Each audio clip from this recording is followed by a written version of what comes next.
Hola, somos las Víboras Salvando el Semestre. Nuestro equipo está conformado por María José, Melanie, Estrella y Evelyn, y nosotras les vamos a hablar sobre algunos temas en específico de nuestra capacitación, higiene y salud comunitaria.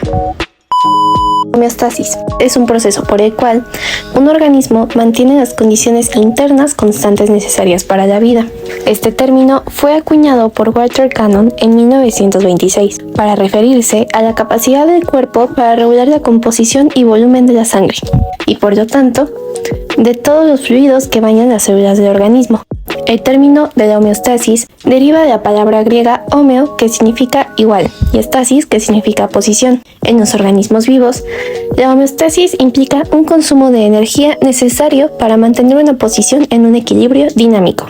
Nos dice que todos los organismos llevan a cabo la homeostasis, ya que para poder vivir es necesario que los componentes de las células se mantengan en unas concentraciones más o menos uniformes.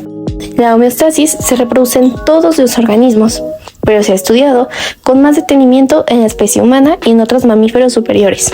La homeostasis opera tanto en las células aisladas, que son la forma de vida más simple, como en las integradas, puesto que se mantienen condiciones constantes dentro del tejido. Cada célula está sometida a variaciones tan pequeñas en su propio medio externo. El aparato circulatorio, que se compone por sangre, arterias, venas, etc., es vital para el mantenimiento de la homeostasis. Unos ejemplos de homeostasis son la regulación de la temperatura corporal y el equilibrio de fluidos, manteniéndose dentro de ciertos límites preestablecidos, esto es, un rango homeostático. Otras variables incluyen el pH del líquido extracelular, las concentraciones de varios iones como sodio, potasio, calcio, etc., así como el nivel de azúcar en sangre, que deben regularse a pesar de los cambios en el entorno, la dieta o el nivel de la actividad. Cada una de estas variables está controlada por uno o más reguladores o mecanismos homeostáticos, que juntos mantienen la vida. La homeostasis se produce por una resistencia natural al cambio cuando el organismo, ya sea unicelular, pluricelular o a niveles de organización superiores, se encuentra en las condiciones óptimas. Y el equilibrio se mantiene mediante muchos mecanismos reguladores. Todos los mecanismos de control homeostático tienen al menos 3 componentes interdependientes para la variable que se regula: un receptor, un centro de control y un efector.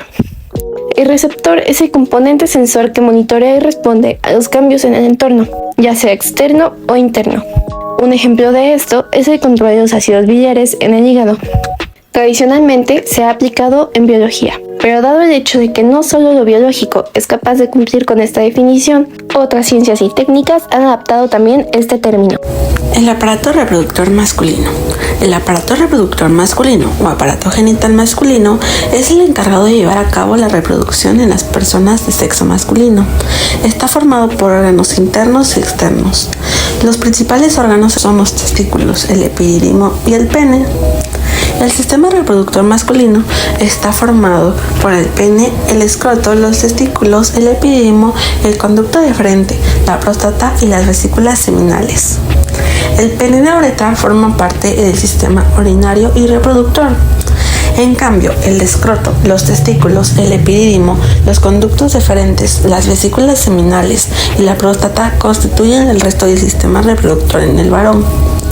A continuación especificaré cada uno de ellos. En los órganos se encuentran los testículos, el principal órgano del sistema, que se encarga de producir tanto las hormonas sexuales masculinas como los espermatozoides.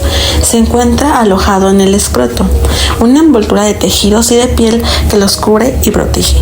También en este se encuentra el pene, que es el órgano copulador del sistema, formado por 3 instancias: el glande, que es la punta de la región más sensible; el cuerpo esponjoso, el tejido que forma parte del glande y que sostiene la uretra durante la erección para permitir el paso del semen; y los cuerpos cavernosos, ubicados en la parte superior del pene, los cuales se llenan de sangre y proveen de dureza y firmeza al pene erecto. Está normalmente cubierto por el prepucio, una parte de piel que forma parte del escroto.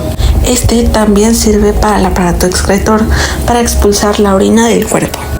También está el epidídimo, que se encuentra en la reunión de los conductos semíferos y se encarga de la maduración y activación de los espermatozoides. Y por último, se encuentran los conductos deferentes, que conectan el epidídimo con los conductos eyaculatorios, que permiten la salida del semen en vesículas seminales, que producen un líquido alcalino y viscoso cuyo cometido es neutralizar la acidez de la uretra y salvaguardar a los espermatozoides.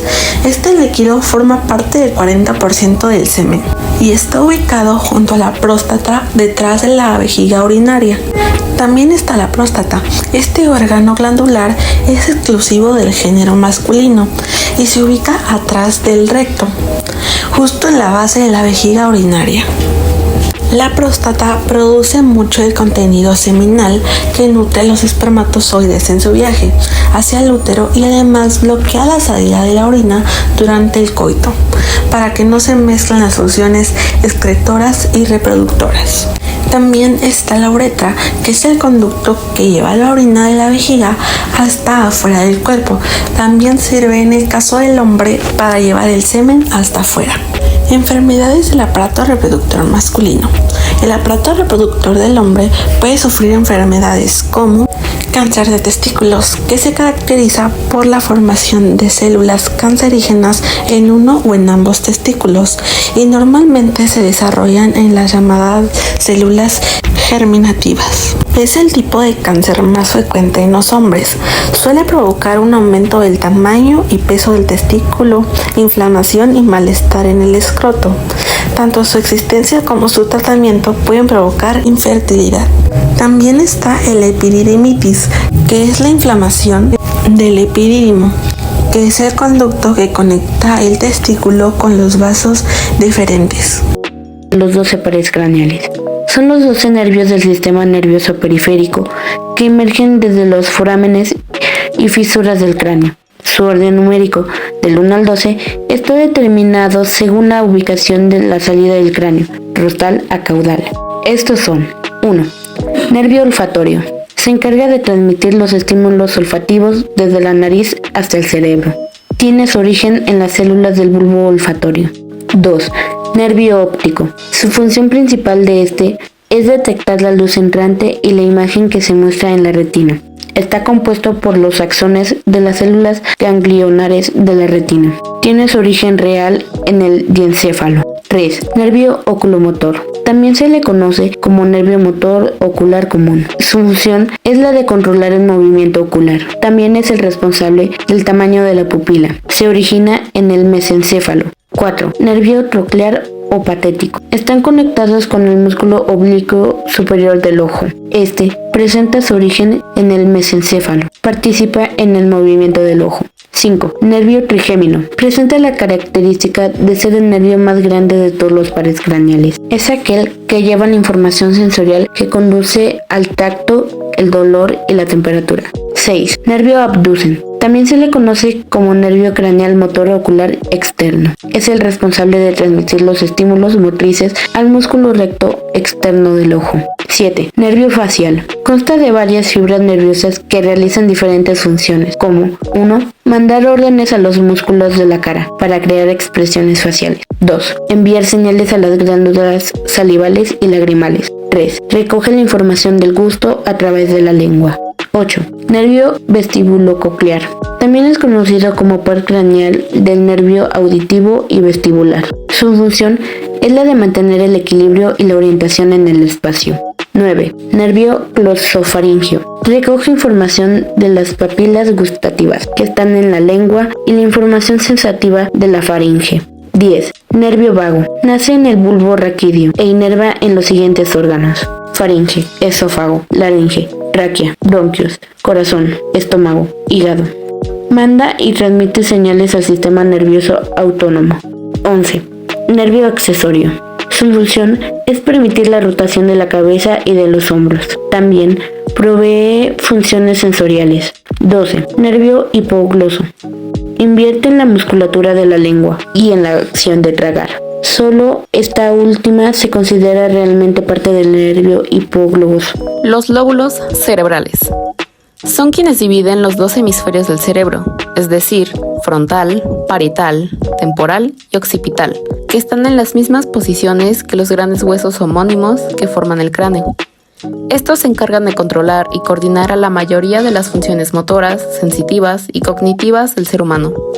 Se localizan en la cavidad craneal y cada lóbulo ocupa un espacio específico de la cabeza, por lo que según la anatomía se conocen con diferentes nombres. El lóbulo frontal está situado en la parte frontal de la cabeza, justo debajo de los huesos frontales del cráneo y cerca de la frente. Esta parte del cerebro comprende el comportamiento, personalidad, movimientos, lenguaje, postura, capacidad de resolver problemas y la imitación. El lóbulo parietal está ubicado en la parte superior y posterior de cada hemisferio. En general, se encargan de la percepción de los estímulos sensitivos, integración de estímulos, procesamiento de la información sensorial y la ubicación espacial. Lóbulo temporal está pegado casi a las sienes y a ambos lados del cerebro. Se encarga de coordinar la memoria, emociones, audición, equilibrio, información del olfato y aprendizaje. Lóbulo occipital es el más pequeño y se sitúa cerca de la nuca. Se encarga de las actividades visuales, espaciales, comprensión de colores y objetos e interpretación de imágenes. Existe otro lóbulo. La ínsula es igual un lóbulo oculto justo debajo de las regiones temporales, frontales y parietales. Es una estructura muy recóndita y de complejo acceso localizada entre numerosos vasos venosos y arterias. Se encarga del procesamiento del dolor, funciones cognitivas superiores, percepción y procesamiento de las emociones, integración de información sensorial y emocional, y también se asocia a trastornos como la ansiedad, depresión y trastorno obsesivo-compulsivo. El cerebro, los hemisferios y cada lóbulo cerebral pueden sufrir de diversos padecimientos, pero entre los más frecuentes se encuentran los tumores, los accidentes cerebrovasculares, la epilepsia, traumatismos craneoencefálicos, apraxia y diversas enfermedades degenerativas. Esto conlleva la alteración de las funciones de la parte del cerebro afectada.